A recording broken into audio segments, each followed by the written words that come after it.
বাজাইতেন শ্রীকৃষ্ণ মহাপ্রভু। কোথায় বসে? কদম গাছের ডালে বসে। উনি যখন বাঁশি বাজাইতেন ওনার প্রভুর ধ্যানে বাঁশিতে শব্দ হইতো ভান ভান ভান ভান করে মধুর সুরে বাজতো। সেই সুরে পাগল হয়েছিল কে? ওনার প্রেমের গুরু ছিল রাধারানী। উনি থাকতেন মথুরার ঘরের ভিতরে।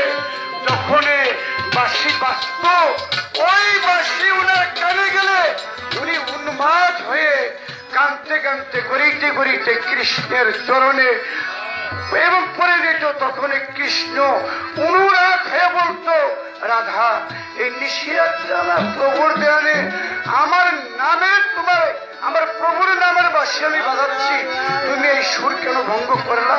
সেদিন রাধা বলেছিল, কৃষ্ণ আমি তোমার প্রেমের গুরু, তুমি যে বাঁশি বাজাচ্ছ, তুমি যে সুর দিয়েছ এই সুরে তুমি আমার বুকের কাপড়ে সরিয়ে দেখো।